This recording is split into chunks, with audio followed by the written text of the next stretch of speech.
చదువుకున్న రోజు బైబిల్ చదివి ఎన్ని పుస్తకాలు చదివినామే, ఇంత చదివి నా బైబిల్ ఎన్నిసార్లు చదివినావని దేవుడు అడిగితే ఏం చెప్తాం లెక్క?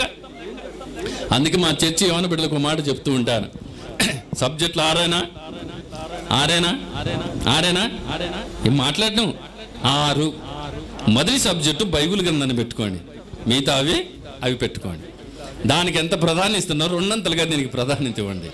రోజు 3 అధ్యాయాలు ఖచ్చితంగా చదవండి, చక్కగా ప్రార్థన చేసుకోండి. రేపు పొద్దున నేను ఈటెక్కి తిన్నా, ఈటెక్కి చదవకపోతే ఏం లాభం?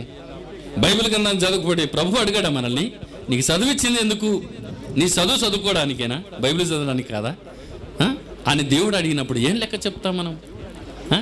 తిరిగేస్తున్నారు అట్టే బైబిల్ని, జనగిల్లో వజ్రాలకు వెతుకుతుంటారు చూడు, అట్లా రోజు చదవాలి. బైబిల్ చదువుతుంటే టకాన్ని తీస్తావు బైబిల్ కింద. సొలొమోను రాజు ప్రసంగికి రాస్తూ ఎంత అద్భుతమైన మాట చెప్పాడు అని అంటే, సమస్తం వ్యర్థం వ్యర్థం వ్యర్థం, సూర్యుని కింద భూమి మీద జరుగుతున్నదంతా కూడా వ్యర్థం వ్యర్థం వ్యర్థం వ్యర్థం వ్యర్థం అనుకుంటూ వచ్చి ఒక ఫైనల్గా ఒక మాట తెలిసి పడేశాడండి ఆయన. చదువుతారా మాట? ప్రసంగి గ్రంథం 12వ అధ్యాయం చివరి 2 వచనాలు. ఇదంతయు వినిన తర్వాత తేలిన పదార్థం ఇదే. జాగ్రత్త వినాలి మాట, తేల్చి పడేశాడు ఒక మాటలో. సూర్యుని కింద భూమి మీద జరుగుతున్నది వ్యర్థం వ్యర్థం వ్యర్థం వ్యర్థం అని చెప్పుకుంటూ తేలిన పదార్థం ఇదే. ఏంటో తెలుసునా? వినండి వినండి వినండి సోదరులారా, దేవుని యందు భయభక్తులు కలిగి ఉండి ఆయన కట్టడలను అనుసరించి నడుచుచుండవలనని మానవ కోటికి ఇదే కరెక్ట్, దీనికి మించిందిగా లేదు. చప్పలు కొట్టాలందరూ కూడా. సమస్త వ్యర్థము అని చెప్పి తేలిన పదార్థం ఒకే ఒకటి ఫైనల్ తెలిచాడు. ఇదేంటంటే భూమి మీద ఒక మనుషుడు బతికినంత కాలం, వినండి మాట సోదరులారా, భూమి మీద ఒక మనిషి ఈ లోకంలో బతికినంత కాలము దేవుని యందు భయము భక్తి కలిగి జీవించుట ఇదే విధి మానవ కోటికి, దీనికి మించింది ఇంకా ఏది లేదు. నేను చాలాసార్లు కారులో వెళ్తుంటే అక్కడక్కడ ఒక మంచి మాట రాసింటారు, ధ్యానం అంటే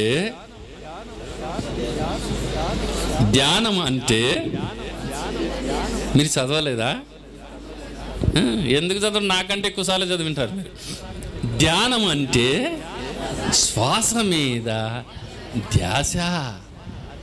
నేను ఇది చదివినప్పుడల్లా కొంచెం సందిగ్ధంలో పడుతున్నా. ధ్యానం అంటే శ్వాస మీద ధ్యాస. Okay right. ఇప్పుడు నేను శ్వాస మీద ధ్యాస పెడతా, శ్వాస మీద ధ్యాస పెడతా. శ్వాస ఆగిపోతే దేని మీద పెట్టాలి ఇప్పుడు ధ్యాస? నేను అర్థమైందా మీకు? ఇప్పుడు నేను ధ్యానం అంటే శ్వాస మీద ధ్యాస. ఓకే, నేను శ్వాస మీదనే, ఈ ఊపిరి మీద, మన భాషలో ఊపిరి మీదనే నేను ధ్యాస పెట్టిన అనుకుంటా. ఇది ఆగిపోతే లోపల పోయింది, బయటికి రాకపోతే, లేకుంటే బయటకు వచ్చింది లోపలికి పోతే, ఇప్పుడు ఎక్కడ పెట్టాలి ధ్యాస నేను? మీకు అర్థమైందండి అని మఠసంగ కార్లు వెళ్తూ పాట రాసిన. అలా కాదు. ఆదికాండం 2వ అధ్యాయం 7వ వచనంలో దేవుడైన యెహోవా నేలమంటితో నరుని నిర్మించి వాని నాసికారంధ్రములో జీవవాయువును ఊదగా నరుడు జీవాత్మ ఆయన ఆడుతుంది. అది ఆడించేవాడు పెట్టాడు, ఆడుతుంది. ఆడించేవాడు లేకుంటే ఆడదుగా. కనుక ఆడించేవాని పైన పెట్టు నీ ధ్యాస, ఆడించేవాని పైన పెట్టు నీ ధ్యానం అని నా ధ్యాస, నా ఆశ, నా శ్వాస నువ్వే అని వెంటనే పాట రాసుకుంటూ వెళ్ళిపోయాను. ఉంటుంది, మీరు మెస్సే గాస్పల్ మెస్సే డోన్ అని కొట్టండి, అందులో ఉంటుంది ఆ పాట. నా ధ్యాస, నా ఆశ, నా శ్వాస నా యేసే, అంతకు మించింది ఏది లేదు. నా ప్రాణం, నా జీవం, నా దేహం నా యేసే. నాకు ఆహారమైన ఆరోగ్యమైన ఆయుస్సు అయిన నా యేసే. నా జీవ మార్గం, నా రక్షణ మార్గం, నా మోక్షణ మార్గం నా యేసే. దేనికి మించింది ఏది ఇక లేనే లేదు. సోదరులారా వినండి, కనుక ఎంత చక్కగా తేల్చి పాడేశాడు. యెహోవా యందు భయభక్తులు కలిగి జీవించుట మానవ కోటికి ఇదేవని తేల్చేశాడుగా. ఇదే విధి, దేనికి మించింది ఇంకోటి లేనే లేదు. ఈ హిజ్కియా రాజుల గురించి మీరు బాగా చదివితే, పుస్తకం రెడీ అయిన తర్వాత మొట్టమొదటి మీకే ఇస్తాను.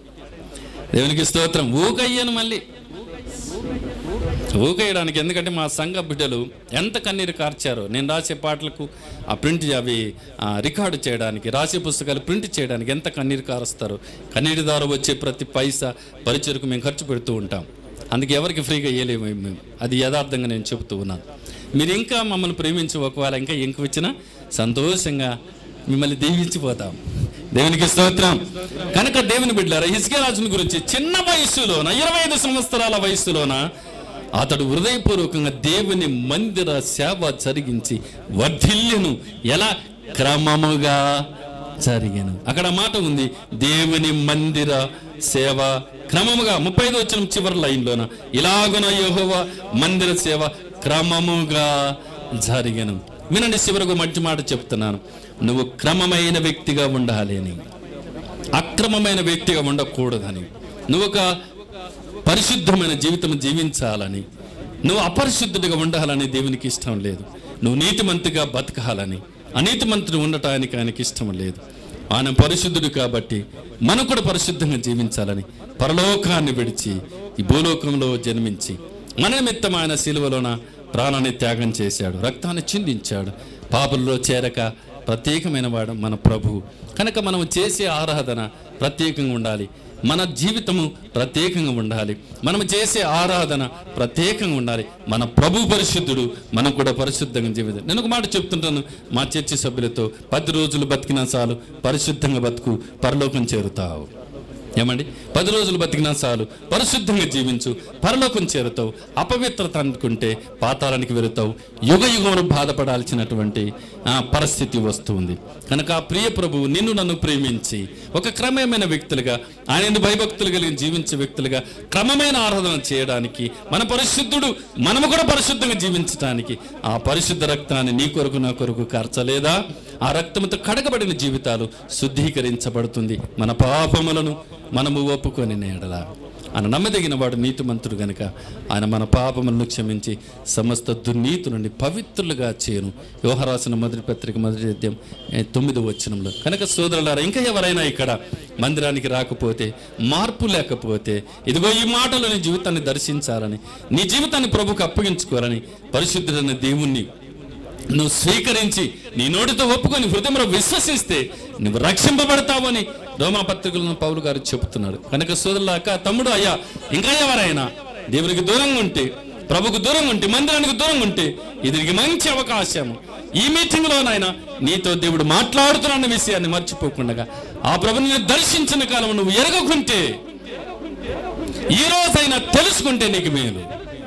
ఈ రోజైనా నువ్వు మార్పు పొందితే నీకు మేలు. రేపు నీది కాదు.